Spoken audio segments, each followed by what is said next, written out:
नमस्कार, मैं अजय साहू और आप देखना शुरू कर चुके हैं शोरगुल टाइम्स। कहानी सिगरेट अमीरजादा के इस एपिसोड की शुरुआत कुछ इस तरह से होती है। सनाया के कॉलेज रीयूनियन की पार्टी अब खत्म हो गई है। यह पार्टी मनाली के एक बहुत ही फेमस रेस्टोरेंट में थी। इस रेस्टोरेंट में एक आम आदमी जाना एफोर्ड नहीं कर सकता था। पार्टी के दौरान आर्यन और आहान के बीच में बहस हुई थी। आर्यन ने आहान का मजाक उड़ाते हुए यहाँ तक कह दिया था कि तुम तो यहाँ का सूप भी अफोर्ड नहीं कर सकते। ये तो करण की वजह से तुम इस रेस्टोरेंट में अंदर आ गए हो। इसके बाद खाने के बिल पेमेंट को लेकर आर्यन और आहान में शर्त लग जाती है। इस पर आहान ने कह दिया था कि ठीक है, सबके खाने का बिल पेमेंट वो खुद करेगा। पार्टी के बाद बिल पेमेंट को लेकर सब चिंतित थे। चलिए अब जानते हैं इस एपिसोड में आगे और क्या कुछ नया होता है। सबकी नजरें उस रिसेप्शनिस्ट पर थी। जैसे ही उसने आहान के पास से कार्ड लिया और स्वाइप किया, उसके चेहरे का रंग बिल्कुल बदल गया। उसने घबराहट में अपना चश्मा उतारा, आंखों को मला और फिर से मशीन पर देखने लगी। अब उस रिसेप्शनिस्ट को देखकर सबके चेहरे पर हैरानी थी। क्या हुआ? क्या आहान के कार्ड में बिल्कुल पैसे नहीं हैं? रिसेप्शनिस्ट का ऐसा चेहरा देखकर ऐश्वर्या ने पूछा। बाकी सब लोगों के दिमाग में भी यही चल रहा था कि उन्हें एक मामूली बैंक एम्प्लॉय के अकाउंट में पैसे की उम्मीद नहीं करनी चाहिए थी। उनकी बातें सुनकर भी वो रिसेप्शनिस्ट कुछ बोल नहीं पाई। ऐसा नहीं था कि आहान के पास पैसे नहीं थे, बल्कि आहान के कार्ड में इतने पैसे थे कि वो उन्हें ढंग से गिन भी नहीं पा रही थी। इतने साल रिसेप्शनिस्ट पर कैश कलेक्ट करने के बाद भी उसने कभी इतना बड़ा अमाउंट किसी के कार्ड में नहीं देखा था। उसे अचानक से लगने लगा कि जो ये अमीर बाप के बेटे यहाँ आते हैं वो आहान के सामने कुछ नहीं है। किस सोच में डूब गई हैं आप? अगर इनके कार्ड में पैसे नहीं हैं तो आप बता दीजिए। इनकी इज्जत की चिंता मत कीजिए। जिया ने मुंह बिगाड़ते हुए कहा। सनाया आहान से कहो मेरा कार्ड स्वाइप कर ले, मेरे अकाउंट में बहुत पैसे हैं। करण ने स्माइल करते हुए कहा। सनाया कुछ समझ नहीं पा रही थी कि वो क्या करे। अगर आहान के पास पैसे नहीं थे तो फिर उसने पैसे देने की बात ही क्यों कही। पर जब सनाया ने आहान की तरफ देखा तब वो बिल्कुल शांत था। उसके चेहरे पर पैनिक का नामो निशान नहीं था। इससे सनाया और कंफ्यूज हो गई। आखिर बात क्या है?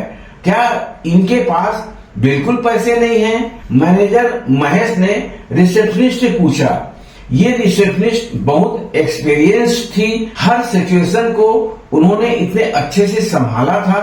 फिर आज उनके चेहरे का रंग उड़े देखकर महेश को भी फिक्र होने लगी।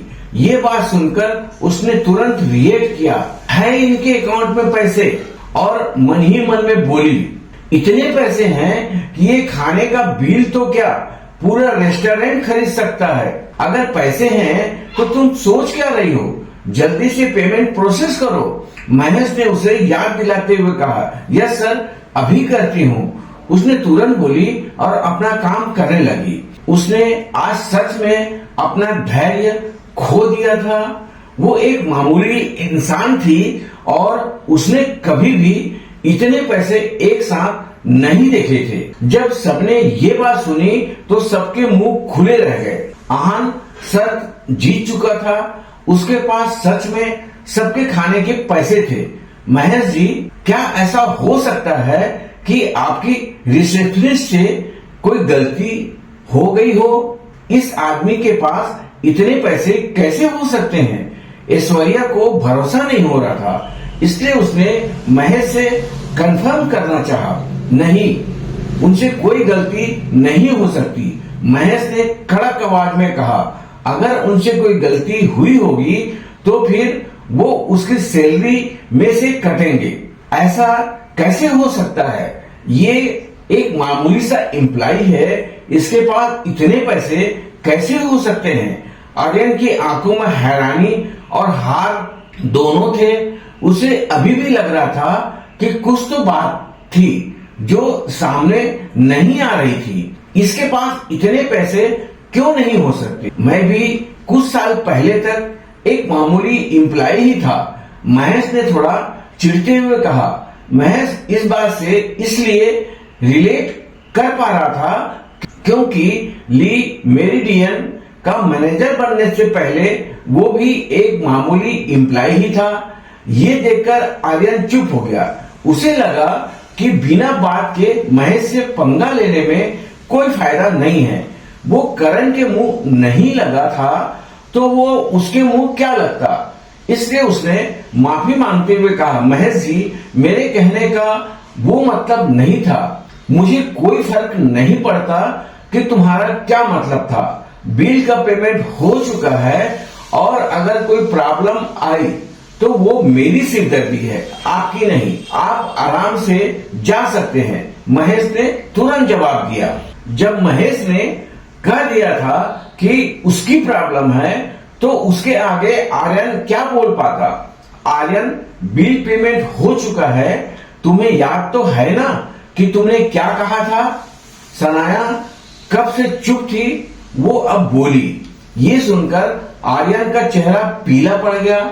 उसे सबके सामने हार माननी थी और आहान को महान बोलना था। वो सोच रहा था कि इससे अच्छा वो चुल्लू भर पानी में डूब जाए, पर उसने शर्त सबके सामने लगाई थी, इसलिए अब वो पीछे भी नहीं हट सकता था। आहान, तुम महान हो, उसने दांत पीसते हुए बोला। ठीक है सनाया, खुश? नहीं, जब शर्त लगाई थी तब तो बहुत चिल्ला चिल्ला कर बोल रहे थे। अब क्या हुआ? थोड़ा ढंग से बोलो, सुनाई तो दे, थोड़ा स्माइल करो। सनाया अपने पति की बेइज्जती होते हुए बहुत देर से देख रही थी। अब उसे मौका मिला था आर्यन के साथ वही करने का। ये सुनकर आहान के चेहरे पर स्माइल आ गई। सनाया के इस एटीट्यूड से वो काफी इम्प्रेस था। आहान, तुम महान हो, आर्यन ने जबरदस्ती स्माइल करते हुए कहा। अब ठीक है सनाया, हाँ, आगे से ध्यान रखना। सनाया ने भी स्माइल करते हुए कहा। सनाया, ज्यादा क्लब दिखने की जरूरत नहीं है। हम सब जानते हैं कि ये तुम दोनों की सेविंग होगी जो तुमने यहाँ लगा दी। अभी तो तुम बहुत स्मार्ट बन रही हो, पर घर जाकर तुम्हें एहसास होगा कि तुमने क्या किया है आज। आर्यन ने ताना मारते हुए कहा। उसे विश्वास नहीं था कि आहान के पास इतने पैसे होंगे जिससे वो इतना बिल पे करे और उसे कोई तकलीफ ना हो। उसने आहान की तरफ देखा और मन ही मन में सोचा, यहाँ तो बहुत शांत नजर आ रहे हो, पर मैं जानता हूँ अंदर ही अंदर तुम्हारा दिल जल रहा होगा। घर जाकर तो भूखे ही मरना है। हाँ, तुमसे हार बर्दाश्त क्यों नहीं होती? सनाया ने कहा। सनाया, सब जानते हैं कि तुम ये साबित करना चाहती हो कि तुम्हारा पति बेकार नहीं है, पर ये कैसा तरीका था?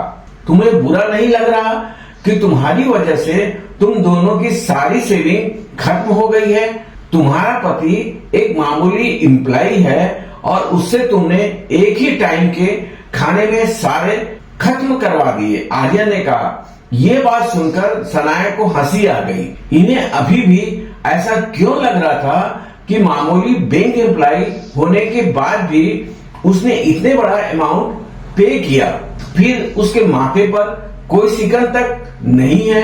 तुम लोगों को जो सोचना है सोचो, मुझे नहीं लगता कि मुझे या आहान को कुछ प्रूव करने की जरूरत है। सनाया इनके मुंह नहीं लगना चाहती थी। वो उन्हें सब कुछ समझाती या कोई एक्सप्लेनेशन देती। इससे बेहतर है उसे अवॉइड करो।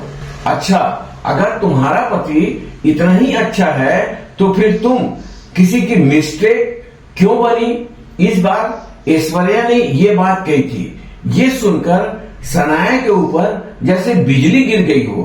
उसका चेहरा गुस्से से लाल हो गया था। वो वहां मौजूद सब लोगों को हैरानी से देख रही थी। अब दिखावा करना भी बंद करो सनाया, हमें सब पता है। तुम्हें क्या लगता है कि तुम किसी की मिस्टेक बनोगी, तुम्हें थप्पड़ पड़ेगा और हम में से किसी को पता भी नहीं चलेगा? ऐश्वर्या ने ताना मारते हुए कहा। पहले तो ऐश्वर्या ये बात नहीं बोलना चाहती थी, पर जब सनाया उसकी नजर में ज्यादा स्मार्ट बन रही थी तब उसने ये बात बोली। क्या बकवास कर रही हो तुम? सनाया ने गुस्से से कहा। मैं बकवास कर रही हूँ? क्या तुम्हें हॉस्पिटल में थप्पड़ नहीं पड़ा था? ऐश्वर्या ने कहा। सनाया बिल्कुल चुप हो गई। ये बात तो सच थी कि उसे थप्पड़ पड़ी थी, पर वो किसी की मिस्टेक थी, ये बात कहां से आ गई? उधर आहान भी ये बातें सुनकर शॉक्ड था। सनाया को ऐसे देखकर ऐश्वर्या बहुत खुश थी। उसने फिर से सनाया को ताना मारते हुए कहा, बताओ बताओ, क्या मैं झूठ बोल रही हूँ? हमें जिया ने सब कुछ बता दिया है। तुम ऐसी हो हमने ये सोचा भी नहीं था। जिया? सनाया ने जिया की तरफ देखा। जिया चुपचाप साइड में खड़ी थी। अब तो सनाया साफ साफ समझ गई थी कि ये अफवाह जिया ने ही फैलाई है। जिया के चेहरे पर कोई एक्सप्रेशन नहीं था। उसने सीधे मुंह से सनाया से कहा, मैंने इन्हें सिर्फ थप्पड़ वाली बात बताई थी, बाकी बातें इन्होंने खुद एज्यूम की है। मैंने इनसे नहीं कहा था कि तुम किसी की मिस्टेक थी, इसलिए तुम्हें थप्पड़ पड़ा था। तुम्हें मैं क्या छोटी बच्ची लगती हूँ जो ये सब ना समझ पाऊं? सनाया ने गुस्से से कहा। उसने ये बात जिया को सिर्फ इसलिए बताई थी क्योंकि उसे लगा था कि दोनों दोस्त हैं, पर उसने कभी नहीं सोचा था कि जिया उसके साथ ऐसा करेगी। तुम्हें मानना है तो मानो, नहीं तो रहने दो, जिया ने कहा। उसे इस बात से कोई मतलब नहीं था कि सनाया क्या सोच रही थी। वाओ सनाया, तुम ऐसा काम कर सकती हो और जिया किसी को बता भी नहीं सकती। इतनी बेशरम कैसे हो तुम? ऐश्वर्या ने कहा। तुम्हारी हिम्मत कैसे हुई सनाया को बेशर्म बोलने की? आहान जो चुप था आखिरकार बोला। आहान पहले तो इन लोगों से बहस नहीं करना चाहता था, पर बात बहुत आगे बढ़ गई थी। आहान को गुस्से से लाल देखकर ऐश्वर्या बहुत डर गई। उसने जैसे ही कुछ बोलना चाहा, पर आर्यन आगे आ गया और बोला, क्या गलत बोला है ऐश्वर्या ने? सनाया जो है वही। आर्यन अपनी बात पूरी कर पाता उससे पहले आहान का हाथ उठ गया और आर्यन वही चुप हो गया। आज वहां उस ली मेरिडियन होटल में आहान के अलग अलग रूप देखने को मिल रहे थे। आज वहां जो कुछ भी हो रहा था उस पर किसी को विश्वास नहीं हो रहा था। सब जिसे बेकार और नकारा समझ रहे थे, उसमें ही इतनी हिम्मत थी कि वो किसी पर हाथ उठाए। आह तुम्हारी हिम्मत, मैं तुम्हें छोड़ूंगा नहीं, आर्यन ने खुद को संभालते हुए बोला और आहान को मारने आगे आया। पर इतने में आहान ने अपने पैर से आर्यन के पेट पर मारा और उसे वहीं गिरा दिया। तुम मेरे साथ ऐसा नहीं कर सकते। आर्यन अपनी हार नहीं मान सकता था। तुम्हें अभी भी कोई डाउट है कि मैं क्या कर सकता हूं और क्या नहीं? आहान ने कहा। तुम इसके साथ ऐसा नहीं कर सकते, करण ने कहा। करण के मन में भी थोड़ी घबराहट थी, पर अपने ईगो की वजह से वो बोला, क्यों नहीं कर सकता? ये मेरी पत्नी को कुछ भी अनाप शनाप बोलेगा और मैं सुनता रहूंगा, ऐसा लगता है तुम्हें? आहान ने गुस्से से कहा। इस पर करण ने कुछ नहीं बोला।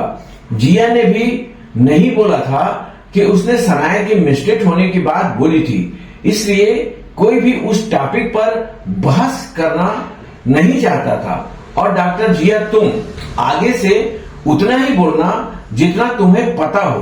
किसी भी बात पर मिर्ची मसाला लगाने की जरूरत नहीं है, वरना मुझसे बुरा कोई नहीं होगा। आहान ने जिया को घूरते हुए कहा। तुम मुझे धमकी दे रहे हो? जिया ने कहा। धमकी? और तुम्हें, तुम्हारी इतनी औकात भी है? आहान ने कहा।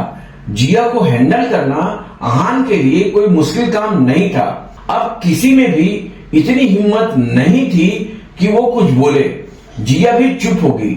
जिया जानती थी कि उसने क्या किया था। घर पर पति होने के बाद भी अभी वो करण को पकड़ रखी थी। वो आहान से पंगा नहीं ले सकती थी क्योंकि उसका पति कोई बड़ा आदमी नहीं था और करण भी शायद उसे नहीं बचाता। इतने में करण का फोन बजा। फोन पर नाम देखकर करण के माथे पर पसीना आ गया। फिर भी उसने डरते हुए फोन उठाया। ऐसा कैसी हो तुम? तुम्हें मुझे कॉल करने का टाइम कैसे मिला? करण को इतना रेस्पेक्टफुली बात करते देख सब सोचने लगे कि कौन सी आयशा का कॉल है। सनाया तुम्हारे साथ है? आयशा ने करण की बात को इग्नोर करते हुए अपना ही सवाल पूछा। हाँ, वो मेरे साथ है, करण ने जवाब दिया। उसे लेकर वशिष्ठ हाउस आओ। आयशा ने इतना कहकर फोन रख दिया। करण को परेशान देखकर जिया ने पूछा, करण किसका कॉल था? आयशा मेहता, करण ने जवाब दिया। आयशा मेहता? इकोनॉमिक्स डिपार्टमेंट वाली आयशा? जिया ने कंफर्म करते हुए पूछा। करण ने भी हाँ में सिर हिला दिया। आयशा मेहता का नाम सुनकर सब हैरान हो गए थे। सभी लोगों में एक हलचल मच गई थी। आहान को कुछ समझ नहीं आ रहा था। उसने सनाया की तरफ देखा और सनाया का चेहरा भी अलग एक्सप्रेशन से भरा हुआ था। बेबी क्या बात है? आहान ने पूछा। कुछ नहीं, सनाया ने जबरदस्ती मुस्कुराते हुए जवाब दिया। आहान को साफ साफ समझ आ गया था कि सनाया और इस आयशा के बीच कुछ तो है। आयशा मेहता कौन है और वो सनाया से क्यों मिलना चाहती है? सनाया और आयशा के बीच क्या हुआ था? बस इसी के साथ इस कहानी का यह एपिसोड भी समाप्त होता है। कल फिर मिलेंगे कहानी को आगे बढ़ाते हुए नए एपिसोड के साथ। आज के लिए बस इतना ही। अब हमें कल तक के लिए इजाजत दीजिए। नमस्कार, धन्यवाद।